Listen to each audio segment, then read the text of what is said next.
श्री रंजन कुमार नंद सारस्वत साधक तथा जड़े कला संस्कृति प्रेमी व्यक्तित्व। आज विश्व पखाड़ दिवस 2026 पालन होती बामनघाटी सांस्कृतिक परिषद आनुकूल्य।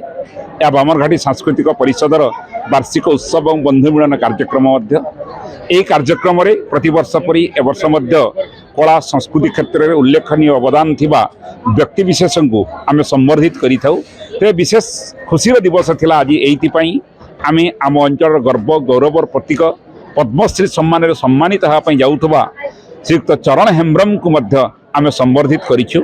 एवं जड़े विशिष्ट समाजसेवी नम्रता रथ महोदया एवं सांबादिक क्षेत्र में विशेष अग्रणीता हासिल करथिया व्यक्तित्व श्रीयुक्त अनवर हुसैन महोदय एवं विशिष्ट कला संस्कृति प्रेमी प्रकाश पात्र एवं अन्यान्य मानक मध्य आज आम गहन संबर्धित करिछु।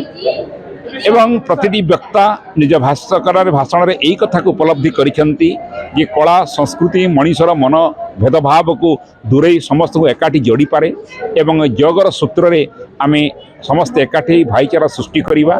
यह होची पखाड़ दिवस आउ का मुख्य उद्देश्य। एवं ओडियार मुख्य खाद्य पखाड़ ए पखाड़र कंसारे ओडियार प्राण।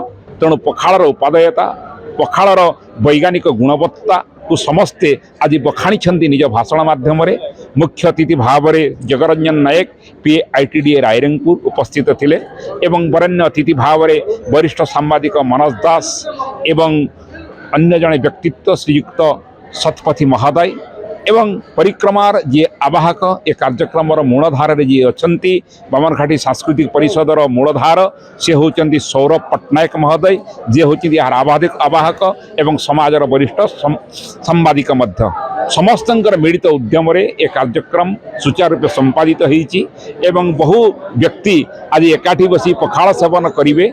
माटी पात्र पखाड़ होती विभिन्न शाग सब्जी भरपूर हम थाली 9 तरकारी 6 तिण जो कथा रही आज ओडिया परंपरार झलसिब पखाड़ सहित तार साइड थाली रे। तेणु आसंतु ना आम समस्ते मिलमिशि पखाड़ दिवस को आनंद उल्लास सहित पालन करवा। धन्यवाद।